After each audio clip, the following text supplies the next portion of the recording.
So I want to do my 2025 dating wrapped. I've done a 2024 dating wrapped and 2023 dating wrapped, but the difference was I was on dating apps both of those years and I was more willing to explore dating and more excited about dating and had energy for dating and just really hopeful for a few situations, but I think this year I came into this year with a little bit of a painful situationship and also just deciding like I really want to decenter men.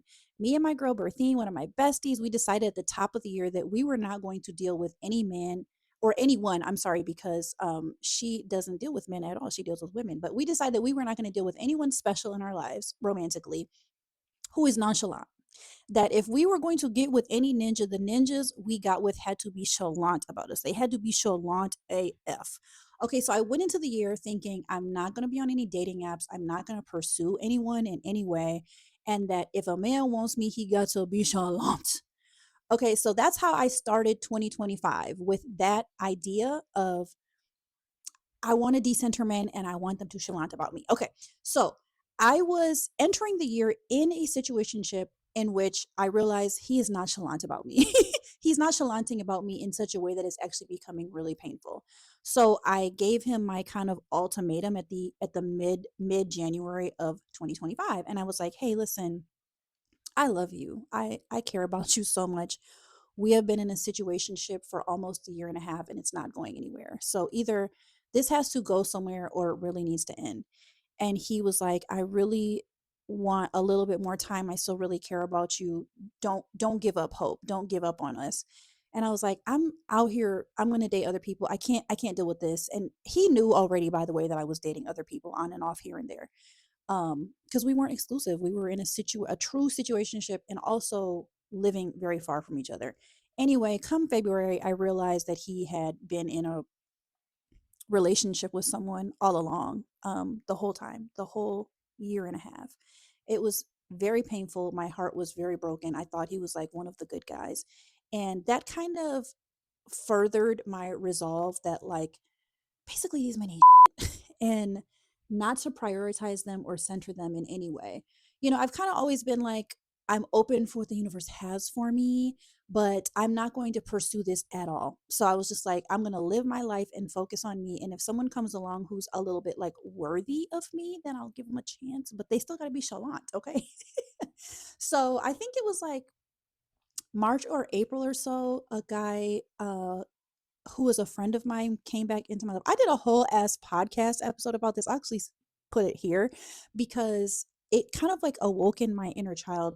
This man triggered a lot of anxiety in me. I used to be very anxiously attached. I actually think now I might have, hold on, y'all, gasp, I might be securely attached right now. Like, what? I think I may have moved to a secure attachment style.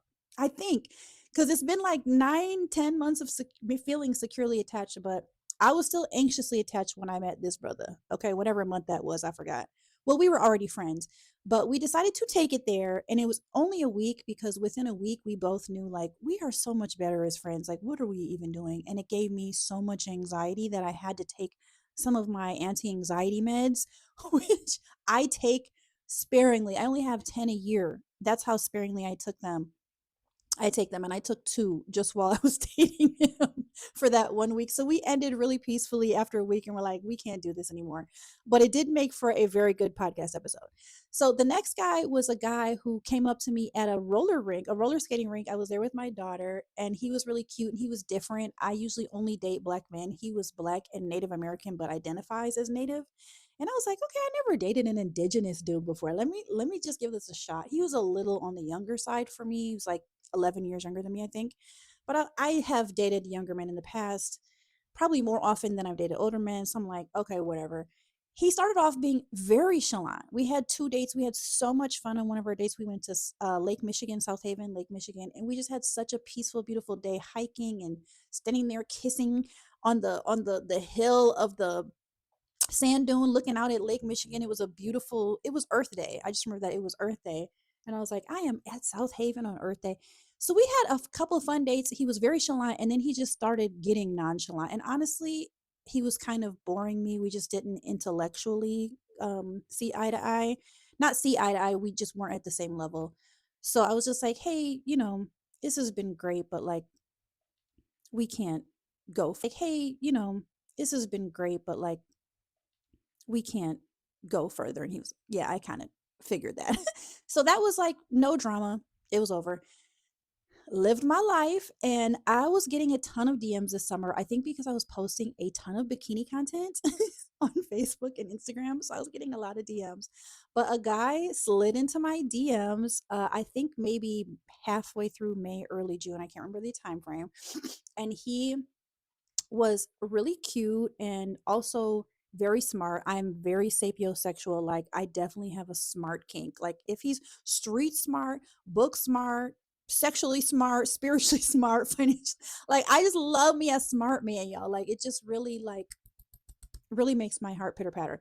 So I could tell he was really smart. He was very intellectually engaging, like really cute. And I could tell, and he had his own home and a really nice car and a great career, an established career, just all the kind of like the whole package. I was like, this is great. We had 4 really great dates, so much fun. I enjoyed him a lot. I liked him a lot. The only problem is he is so driven and so career driven and so ambitious that he just didn't have time. And there was lots of things, you know how that shows. So even though it started off very chalant, you know where I'm going with this. He became very not he didn't become nonchalant. He just it was obvious that he could not juggle. He couldn't juggle what he was trying to do with his career and me. And I was like, I just need you to be honest that you don't have enough time. And he was just like, I want to have more time for you, but there's things I have in motion that I can't slow down. And so I didn't give him an ultimatum. I was just like, we just can't do this. Like, we care about each other, but like, I don't want to be like the girl who's like waiting at home for you to get done with your work. And I don't like that feeling. I don't really want to do it. And he was like, no, you deserve more. We had a really beautiful goodbye. Honestly, probably the most healthiest, most peaceful goodbye I've maybe ever had in a ending a dating situationship. Like, we really care about each other, but I'm not willing to sacrifice like that. And he wasn't willing to sacrifice his job. So we were like, let's just go our separate ways. And we did. Again, I'm focusing on my life. I'm moving on. And then, like, I don't even know how much time later, another nice, handsome, attractive, very smart, very educated, very established older man slid into my DMs. Now, if you know me, I don't usually date men who are much older than me, but this guy was 56. And I was just like, he is very established in his career, in his life. He owns his home. He very, very engaging and intriguing in a lot of different ways. So we actually started dating, really liked each other really quickly, and really honestly and truly fell in love. And decided to become exclusive, which is not something I foresaw this year at all. But it was over within, I think, 2 months of us getting together, because I realized really quickly this man is very marriage minded, wanted to lock me down for marriage like within a couple years. And honestly, it wasn't so much about that, even though I knew like I'm moving more and more towards, I don't think I ever want to get married again. I'd done it twice for a combination of 20 years. I'm just really over it. And I realized that we were not compatible in some really significant ways of his career and where he was going. And I just decided it'd be better to cut this off quicker than letting it go further. So that was over within a couple months, and it was sad, but I was really proud of myself for choosing myself and not allowing the kind of optics of it all to keep me in something that ultimately wasn't going to be good for me. So, yeah. Then after that was over, the guy from the summer came back and was like, I really want to try again. I want to do this. I'm less busy. And as it turns out, he's not. So I'm ending this year with no roster, very at peace, very happy, not on dating apps. Again, 2025, haven't done that at all. And it honestly has been so peaceful. I really am kind of living in this like, men at this point exist for me to meet my sexual needs. And really, that's all I want or need from them. And I'm happy to be in this place. So 2025 was a great year for me. It was not a lot of stress with men at all, just a fun, really fun dates, really fun travel opportunities. And yeah, I'm happy to be single, happier than I ever been in my whole life. Thank you, Jesus.